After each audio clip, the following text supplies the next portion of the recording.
But anyways, the lobbyists essentially just go from one office to the next office to the next office. I don't know if any of you have ever been to Washington, D.C., but our representative is in what's called the Cannon Building, and they're just offices right after another, and there's 3 stories. And so they just make their rounds, and they pull on their ears, and they say, you know, we'll do this, or we'll do that, or we'll do another. And, you know, I can't say that if I was a person who needed something, that I wouldn't want to go to Ron here and say, hey Ron, you know what, this is an interest that I have, and is it possible? And if Ron would say, you know, this is going to hurt the people, this is going to cause taxes to go up, this is unconstitutional, no, then I should turn around and walk away, right? Because we do that. We do it. We have to be honest. You ask your mom to do something, you ask your husband to do something, hey, can you go hunting? Well, you can go hunting if I can go to the store and go shopping. It's the same thing. It's lobbying. You're just lobbying for something on a smaller level. Essentially what's happening is that these representatives and these senators have so many people bombarding them and so much pressure on them that they can't even come back and talk to them. They don't have time to come back and hold town hall meetings because they're so entrenched in 11,000 bills sliding across their desks a year, and so entrenched in having lobbyists who have a hold of their ear, that they don't have time to come out here and see what we're doing or what we want. So this bring home the politicians, I'm telling you, it can work. They've proven that it was on Glenn Beck. I know we've got Glenn Beck junkies in here. It was on Glenn Beck. And they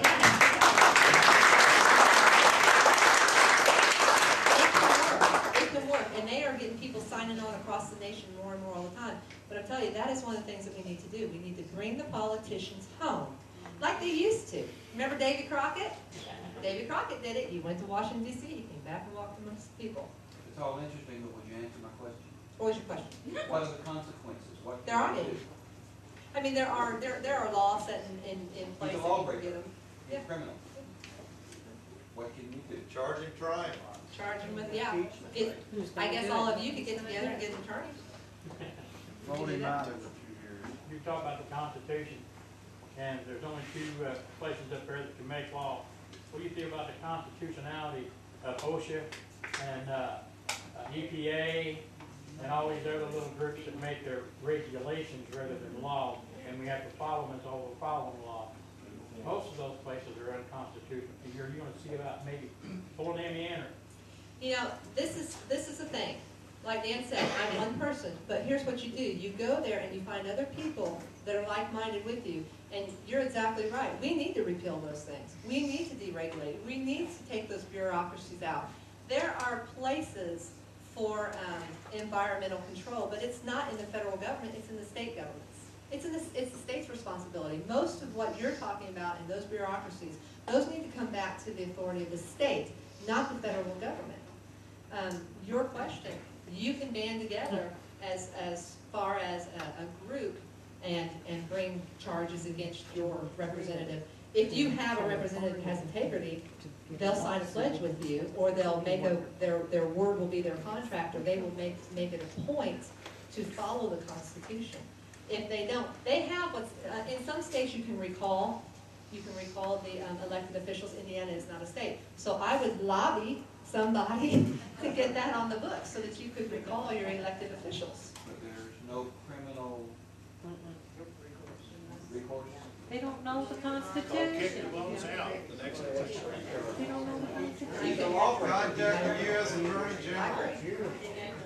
I agree with you. I mean, I agree with you. Hey, Nick Herman, you're an attorney. Answer his question.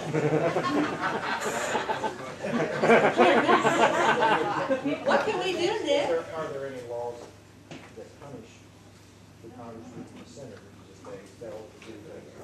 If we break the law, there's consequences, jail time, whatever, right? Police. Well, the quickest and easiest thing to do is just vote them out every 2 years if they're not doing their job.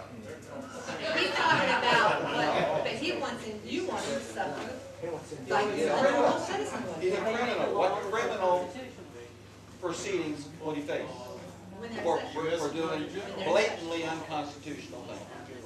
I'm not sure. Because if the Constitution is the highest law of the land, shouldn't it be enforced? There's Above all the rest of no it? criminal provision for that. So it's a weak piece of paper that has no teeth. No, That's what you just said. No, the it's elections not give it provision. teeth. Yes, the election. Okay. I'll let you go. Mike? I don't like that. I don't like that. I agree with you, that's why I'm agreeing with the same reason.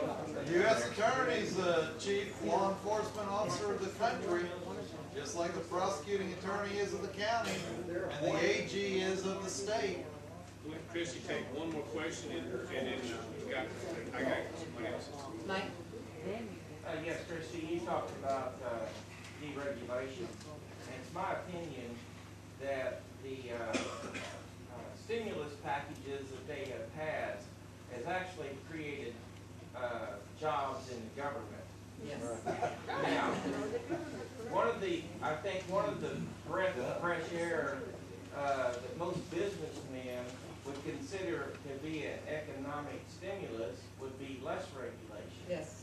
And you see that you could affect that in any way if you were elected. I believe that I could by joining with like-minded people and saying, look, this is what we need to do. I actually have the equipment in my garage to start a business, but it's a food business. And when I went and got that equipment, the lady at our county health department said, oh, it'll be really easy for you to do, you know, we'll take care of that, we'll get you on. So I went and we bought the equipment, and there it sits as we found out there's red tape upon red tape upon red tape upon regulation upon regulation. And it's exactly what I'm talking about. Many of those things that I have to go through to start that business are just, a lot of them are just overkill, and some of them are duplicates. So definitely deregulating, cutting capital gains tax, those are going to be advantages to any business owner, because part of the republic is the free enterprise and capitalism. Part of the democracy and socialism is stripping that away, and that's the goal of government. Well, government don't create jobs, the businesses do. Exactly. That's right. But the government binds the people from being able to create the jobs. 90% of the employment in America is from the small businesses. It's from the private-owned businesses, the private sector.